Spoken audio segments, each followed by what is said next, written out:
Is that Cuban? Yeah. Dude! Dude! Wow!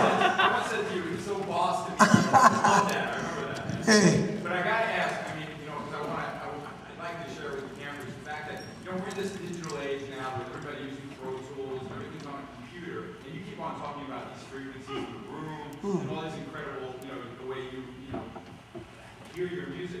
So do you hear that as is a Pro Tools really an amazing tool for you, or do you find it, because you know the possibilities are ridiculous because of the computer. Is it an aid or a hindrance? You know, when in 1965, my father, we played in this band, and when I couldn't play, they had bought this little drum box. It was the size of a shoebox, a little bit bigger than a shoebox, and you hit, and when and it had like 16 little buttons you pushed. A box like this. And yeah, and if you play, you could push the buttons in time.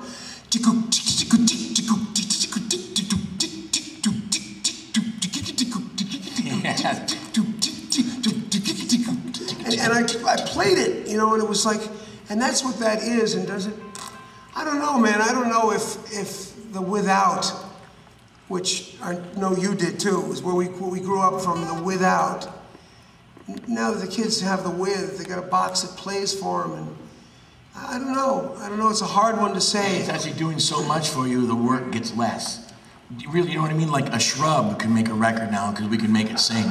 And the difference is, you know, he comes from a school where you had to sing, you had to have feel, and feel has been kind of taken out of it a little bit because the computer thing's a great editor, but not a great transition into a mood.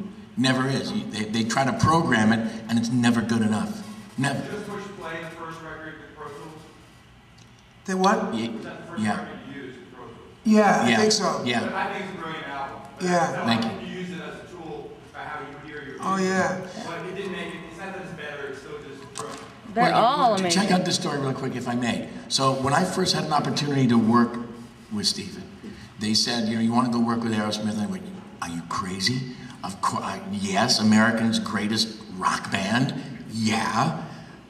They tell the band, and they go to Mark Hudson, and they go, what, that Hudson brother guy? But they like the Hudson brothers, so we said, yeah, let's try it.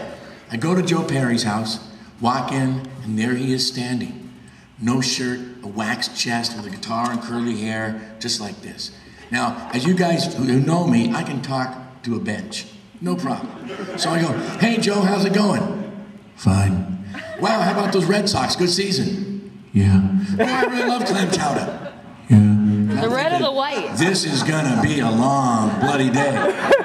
All of a sudden, a car screeches up, and this is the truth. Door opens up, and there he is standing. Childbearing lips, 2 different tennis shoes with a model airplane going, yeah, yeah, yeah. And I go, thank God, someone like me. That's funny, you did say that. Yeah, I remember. The fucking first thing he said. I remember it. Like, Yep. so, check this out. So I had come up with all my Aerosmith riffs, and I'm playing my stuff, and Stephen, and this is what shows you how art can grow, even from where you are. So he looks at me and he goes, yeah, that stuff is great, man, very Aerosmith, it's cool, but what would you play if you were in the band? If you were bringing a song, what would you do? And I'd never been asked that by an artist, because usually, you know, you're writing for Bon Jovi or Anchovy or any of the Ovies,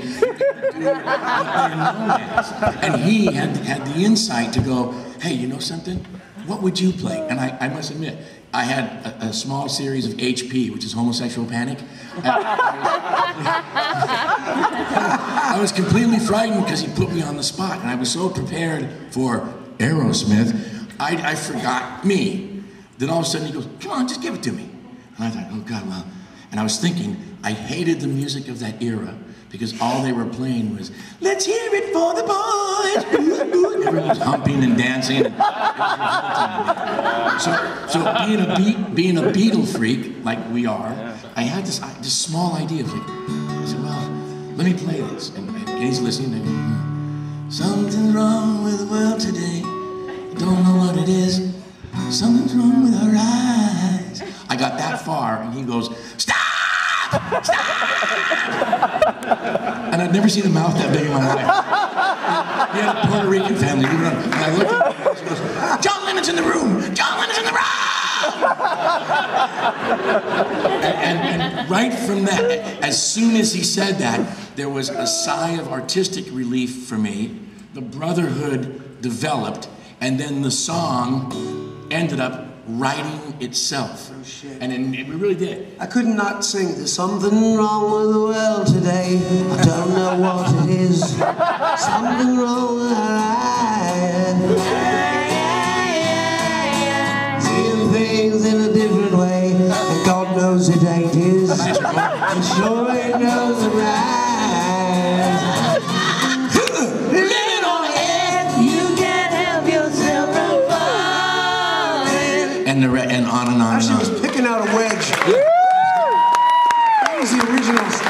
And it was weird because at the end of that, he goes, "What? That's it? Nothing else?" And then and the fear of the songwriter working with the talent, I go, please God, give me a bridge. Please God, throw a bridge to me now. Please God, I promise I won't swear anymore. I'll be just give me a bridge, give me a bridge. And by an accident, I went, yeah. And he just went, tell me what you think about this. And just playing. Get to you. And once again, it really was like taking a good shat. It was just, it was over with. Chicken Little tells you that the sky was falling. Even if it wouldn't, would you still come crawling back again? I bet you would. And Joe Perry went, B flat. The money chord, Joe Perry. Boom. So, thank you.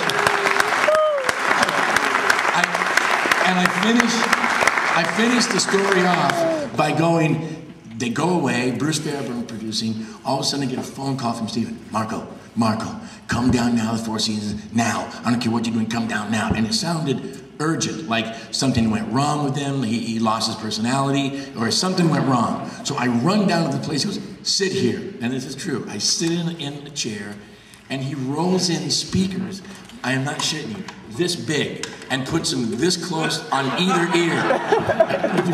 And he goes, okay, get ready. And I saw in his eyes, he was like getting emotional, and all of a sudden I start hearing the record.